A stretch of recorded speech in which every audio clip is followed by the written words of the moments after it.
Gereja bukan bait Allah. Persembahan persepuluhan itu tidak diwajibkan. Atau meninggal dunia karena kemarin tidak memberi perpuluhan.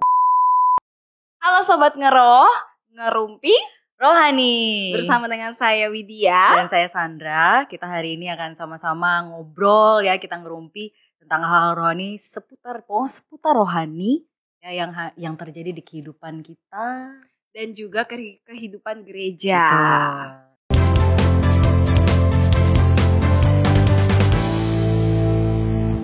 Dan kali ini kebetulan topik kita itu sangat hot gitu ya. Iya, hot Sekali. banget gitu ya kan. Heeh. Karena bahkan ada banyak loh beberapa jemaat itu gak mau sampai ke gereja gara-gara karena itu. kasus ini. Oh. Gimana Sandra, di bulan ini kamu sudah perpuluhan belum? Hitung dulu. Oh gitu, Loh, hitung ini dulu kan ya. masih akhir bulan. Oh gitu. Ya, oke, ketahuan dong ini kita Iya. podcastnya akhir bulan gitu ya. Iya. Oke, tanpa berlama-lama kita akan panggilkan ya, kita saat ini bersama, bukan panggilkan sih kayak gitu. Kita bersama dengan Pastor Daniel Iya. Hadisyen. Halo Halo, Pastor. Pastor. Jadi sebenarnya perpuluhan itu wajib nggak sih Pastor? Kita kalau berbicara tentang perpuluhan, kita harus tahu perjanjian lama dan perjanjian baru. Nah, perjanjian lama, perpuluhan menurut hukum Musa itu kewajiban. Itu harus. Oh, berarti harus Nah, nih, pada Pastor. waktu Abraham, dia harus mempersembahkan kepada Imam Salem, itu adalah perintah Tuhan untuk memberikan 10% untuk tempat Imam Salem tersebut. Berarti kalau misalnya Oke. mereka nggak perpuluhan itu jadi dosa akhirnya. Pada waktu itu, Ah. ketika di perjanjian lama, kita sebelum berbicara dosa atau tidak, kita harus tahu fungsi perpuluhan. Oke. Apa tuh, Fungsi Pastor? perpuluhan di perjanjian lama adalah pada waktu Abraham dia taat kepada Tuhan, dia mempersembahkan 1/10 kepada Imam Salem. Yang kedua, pada waktu Musa juga memberikan 1/10 untuk keperluan ibadah di kemah suci. Nah, itu harus kita ketahui bersama-sama. Kunci daripada persepuluhan di perjanjian lama adalah ketaatan. Nah, yang Oke. berikutnya di imamat itu Tuhan menantang kepada bangsa Israel untuk mempersembahkan 1/10, masakan aku tidak membukakan pintu-pintu langit, tingkap-tingkap langit. Nah, iya. itu berbicara tentang ketaatan. Tujuannya perpuluhan itu apa? Nah, tujuan perpuluhan di perjanjian lama karena ada bangsa yang tidak menerima warisan tanah perjanjian. Itu dari 12 suku Israel, ada satu suku yang memang dikhususkan untuk peribadatan di bait suci, Lewi. yaitu suku Lewi. Oke. Tunggu Pastor, mau tanya. Sebelum lebih jauh, apa konsep perpuluhan ini sebenarnya sudah ada, tapi kan kita tadi bicara di Musa ya. Apa itu sudah ada di waktu manusia pertama punya anak Kain dan Habel waktu itu memberikan persembahan terbaiknya. Itu mirip nggak? Atau sebenarnya itu udah ada dari awal? Berbicara tentang ketaatan. Ya, mereka mempersembahkan kepada Tuhan, ada korban sajian, korban penghapus dosa, pengorban bakaran dan yang lain-lain. Itu adalah bentuk ketaatan mereka kepada Tuhan. Nah, tetapi yang menjadi kontroversi di perjanjian baru adalah ketika kita mencomot ayat-ayat di perjanjian lama tanpa tahu fungsi daripada ayat-ayat tersebut. Oke. Kita harus betul-betul mengeksegesa ayat dengan baik. Tidak boleh memasukkan pemikiran kita pribadi, kehendak kita pribadi di dalam ayat-ayat tersebut atau eksegesis. Nah, dari perjanjian lama kuncinya adalah ketaatan. Tapi ingat, di perjanjian baru Tuhan Yesus telah menyelesaikan semuanya di kayu salib.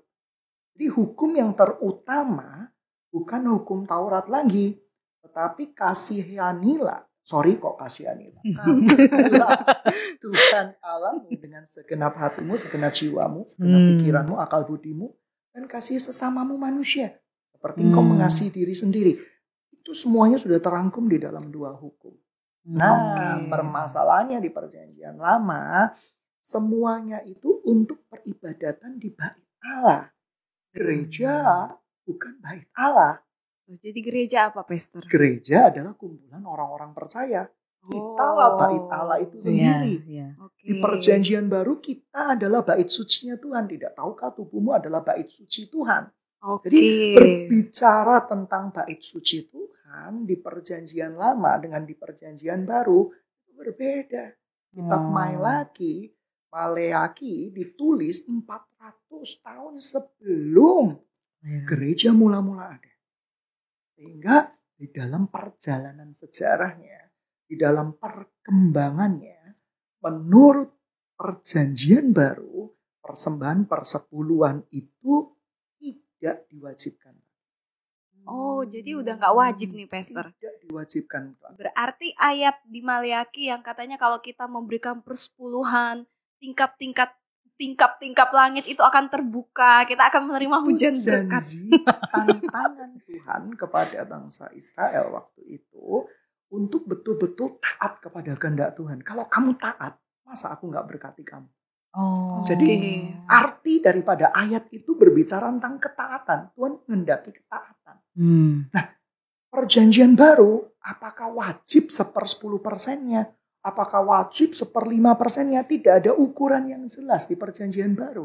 5% boleh, 1% boleh. Tidak memberi, tidak mempengaruhi keselamatan kamu. Tetapi kalau kita mau menarik fungsi di perjanjian lama, yaitu orang-orang Lewi itu kan tidak bekerja. Nah, mereka tidak memperoleh bagian dari warisan pusaka. Mereka harus dapat pemeliharaan dong. Nah, Tuhan mau pakai kita ya di zaman sekarang ada hamba-hamba Tuhan yang bergerak di misi, bergerak di garis depan, penginjilan. Mereka perlu dicukupi dong kebutuhannya. Nah, lewat apa? Yaitu lewat pemberian dari jemaat. Tapi sifatnya sukarela. Karena tidak boleh seorang hamba Tuhan berkata, kalau kamu gak ngasih aku, atau gak ngasih gereja, kamu dikutuk, kamu betul-betul mengkhianati Tuhan, kamu pencuri. Ya, pendetanya itu sendiri yang mencuri. Ya, mencuri firman Tuhan, memperkosa ayat-ayat firman Tuhan untuk kepentingannya sendiri. Jadi kayak menyalahgunakan ayat itu untuk kepentingan pribadi ya, Pastor. Oleh karena itu saya sering kali bilang, saya tidak menentang perpuluhan. Tetapi saya menentang perpuluhan yang diwajibkan dan dengan embel-embel kata-kata. Kalau kamu tidak memberi, kamu akan mati. Kamu tidak akan memberi, kamu gak akan diberkati. Loh, apa gunanya pengorbanan Kristus di kayu salib? Dia sudah menyelesaikan buat kita semua. Tetapi di perjanjian baru ada hamba-hamba Tuhan yang memberikan hidupnya. Wajib kita memberikan penghormatan lebih. Tetapi bukan karena kita memberi karena ingin dapat 100 kali lipat ganda, 1000 kali lipat ganda. Kamu gak memberi, Tuhan tetap cinta sama kita. Kamu gak memberi, Tuhan tetap memberkati kamu. Ya, kamu tidak memberi apapun, Tuhan tetap sayang sama kamu. Tapi fungsi daripada persembahan di perjanjian baru itu untuk keberlangsungan gereja Tuhan. Keberlangsungan misi Tuhan, hamba-hamba Tuhan yang mereka butuh penghidupan, mereka wajib dipelihara. Apakah prosentasenya wajib 10%? Tidak ada ukuran yang jelas di perjanjian baru. Karena fungsi persepuluhan di perjanjian lama dengan fungsi persepuluhan di perjanjian baru dan fungsi persepuluhan di masa kasih karunia ini berbeda banget. Tapi ingat, semua ujung daripada persepuluhan itu dapat dipertanggungjawabkan. Baik persembahan-persembahan. Karena apa? Karena seringkali ada statement-statement yang berkata seperti ini. Ya, yang penting aku ngasih sama Tuhan. Terserah nanti hamba Tuhannya mau gunakan untuk jalan-jalan, mau gunakan untuk beli mobil mewah, itu nggak ada urusan sama aku. Urusan dia sama Tuhan. Itu adalah pandangan yang menurut saya salah sekali. Karena dalam tanda kutip kalau kita tahu seseorang itu melakukan kejahatan, tapi kita tidak mengontrol, kita tidak menegurnya, maka kita berbuat dosa. Dan dosa akan ditimpakan kepada kita. Oleh karena itu kita wajib, karena namanya juga di perjanjian lama rumah bendahara ya. Jadi artinya apa? Dibagikan sesuai dengan manfaatnya masing-masing. Jadi persembahan-persembahan di dalam gereja Tuhan gereja perlu berlangsung kehidupannya. Siapa yang bayarin listrik, air, dan yang lain-lain. Tapi hamba Tuhan yang sudah terpanggil sebagai seorang pendeta, Dia hidup dari iman, bukan hidup dari persembahan. Hmm. Oleh karena oke. itu, dia punya Tuhan di atas segala Tuhan, Raja di atas segala Raja, yang mampu mencukupi kebutuhannya. Tapi bukan dengan cara mengancam jemaat, atau memeras jemaat, atau membuat jemaat itu ketakutan kepada Tuhan. Kalau tidak memberi, maka aku akan sakit. Kalau tidak memberi, kecelakaan. Pada waktu saya remaja, pada waktu saya pemuda, sering saya dapat khotbah-khotbah di mimbar. Baru saja Anto meninggal dunia karena kemarin tidak memberi perpuluhan. Pada waktu itu saya takut. Jadi saya memberinya itu dengan ketakutan. Atau memberinya itu dengan keinginan supaya dapat 100 kali lipat ganda. Itu seringkali Pastor ya, seringkali dialami supaya bisnis saya diberkati lebih nih. Jadi harus persepuluhannya yang rajin gitu. Kalau nggak ngasih persepuluhan, Tuhan nggak mau jaga. Emangnya Tuhan preman? Wah, nggak kasih gua 10%, gua nggak jagai kamu. Di rumahmu nggak akan kusuruh malaikat. Malaikat tuh butuh uang ya. Itu bukan Tuhan kita. Tuhan mah nggak dibayar ya. Tuhan Uang kita kan dari Tuhan juga ya.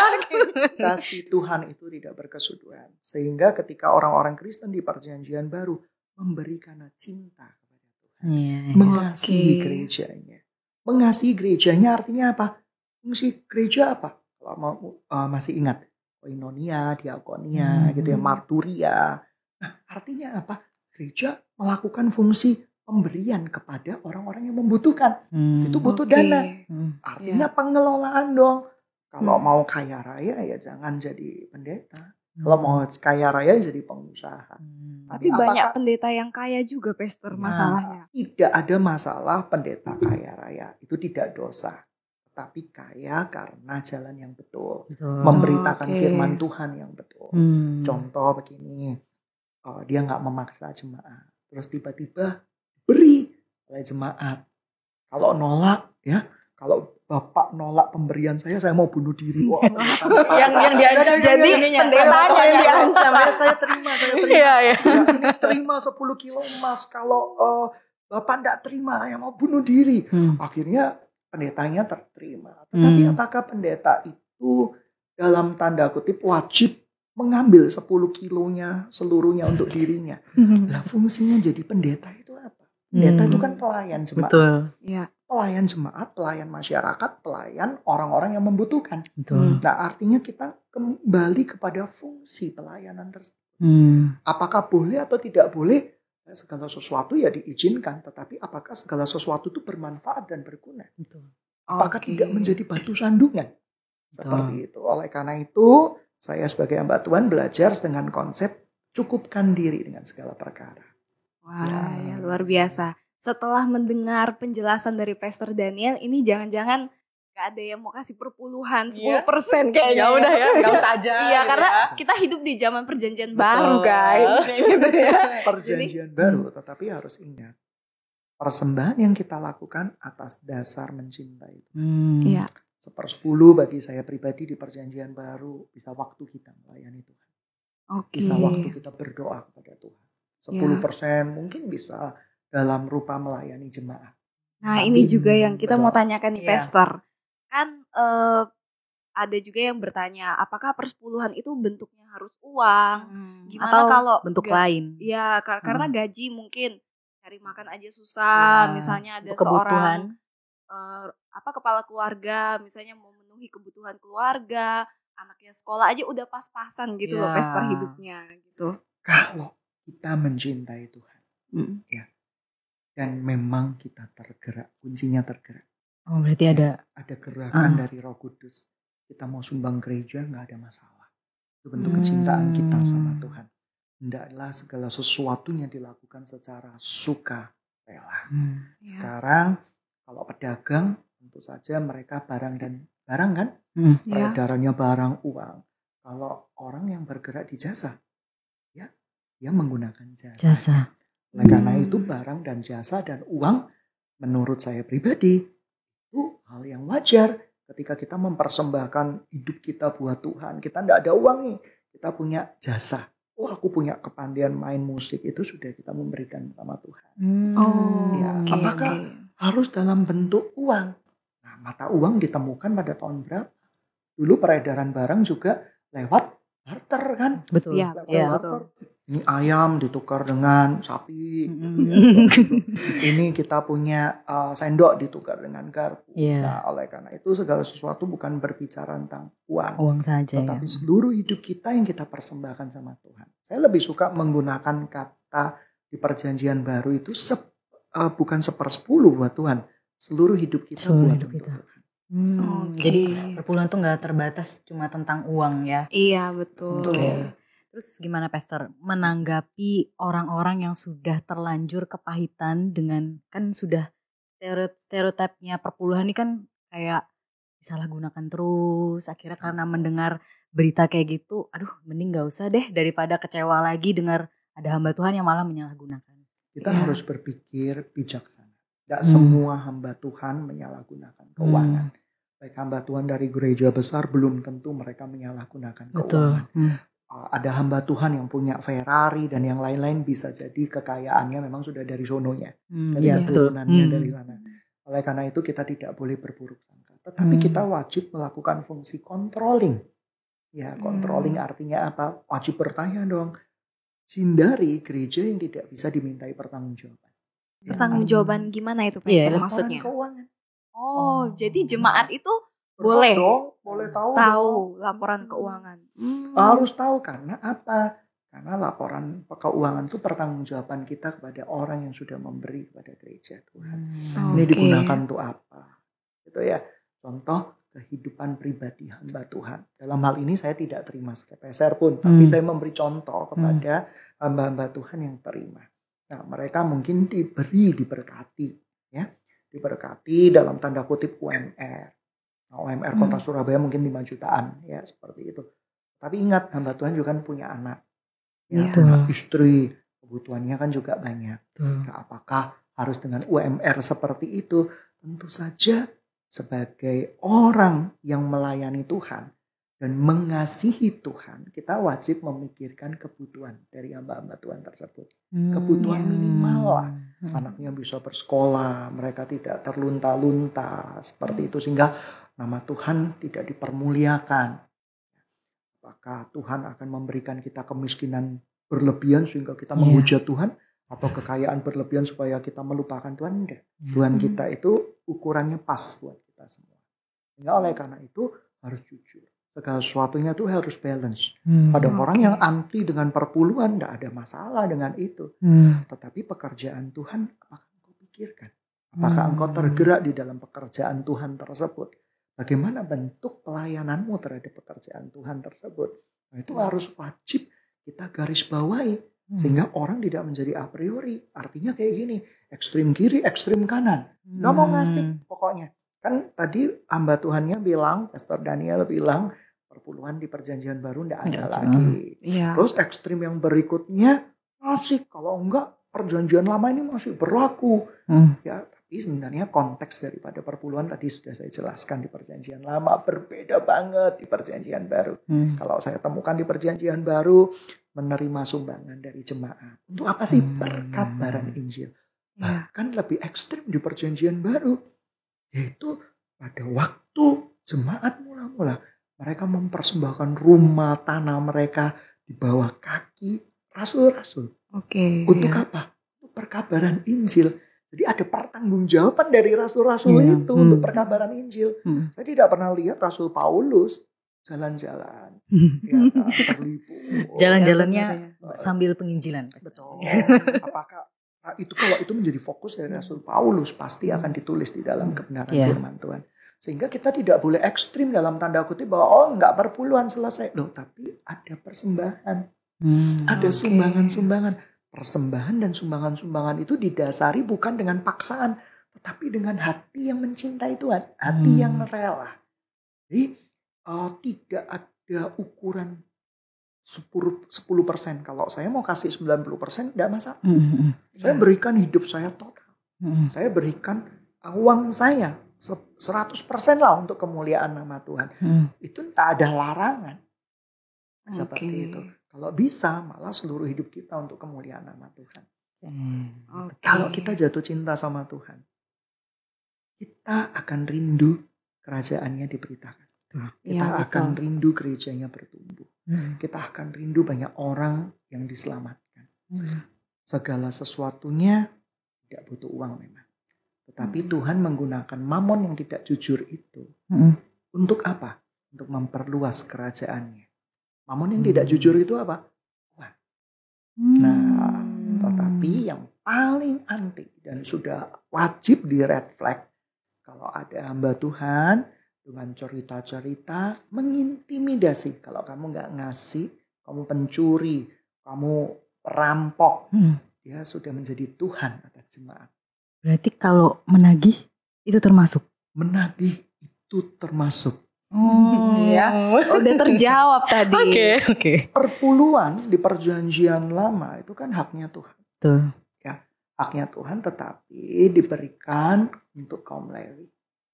Ya. Nah, karena perjanjian baru berbeda, kita merasa Lewi nih, hamba Tuhan rohani nih, Lewi. Ya. Aku tarik 10%. Aku nih Lewi. Nah, siapa yang mengangkat kamu jadi Lewi?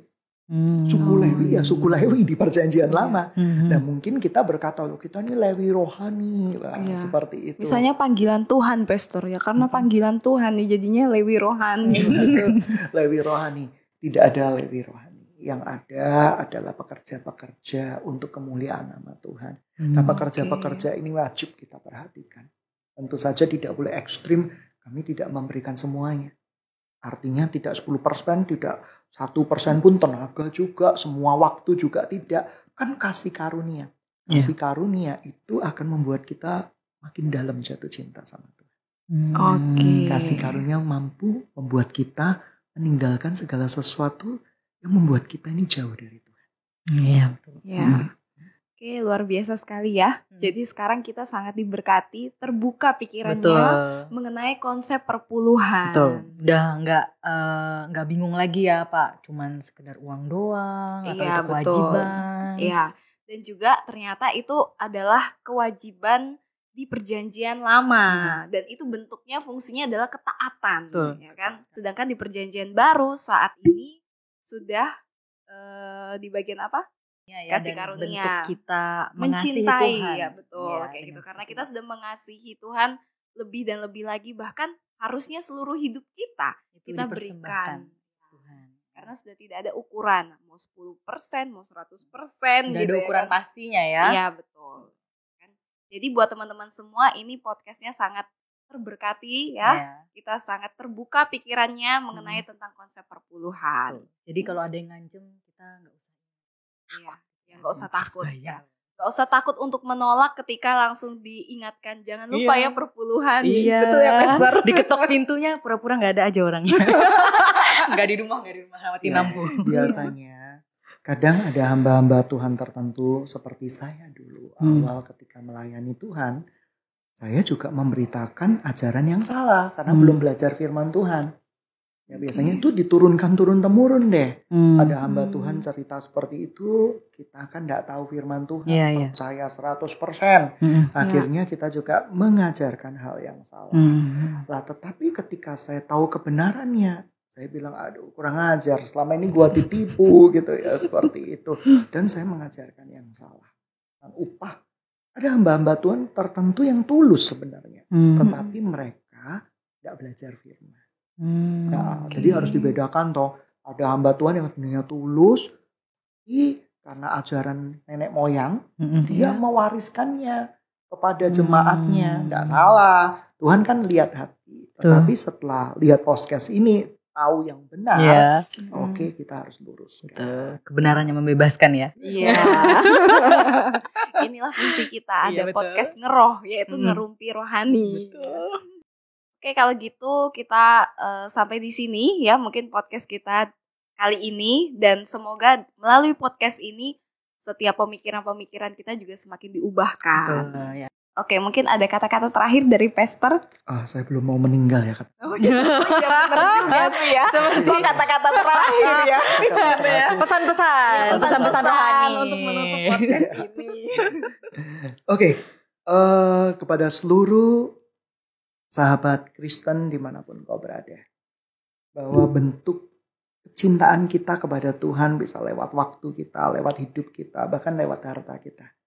10% bukanlah sebuah kewajiban yang harus kita paksakan. Contoh, ada saudara kita sakit, bantu, karena itu hukum firman Tuhan. Sesama manusia dong, sesama manusia.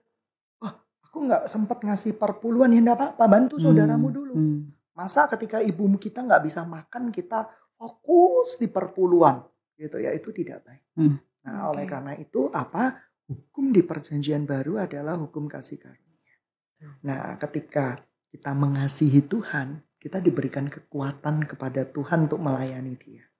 Bahkan untuk memberikan apapun yang Tuhan mau. Waktu kita, hidup kita, tenaga kita, semuanya deh suka-sukanya Tuhan. Tetapi yang perlu kita garis bawahi juga, orang hamba Tuhan tidak perlu takut untuk tidak dipelihara Tuhan.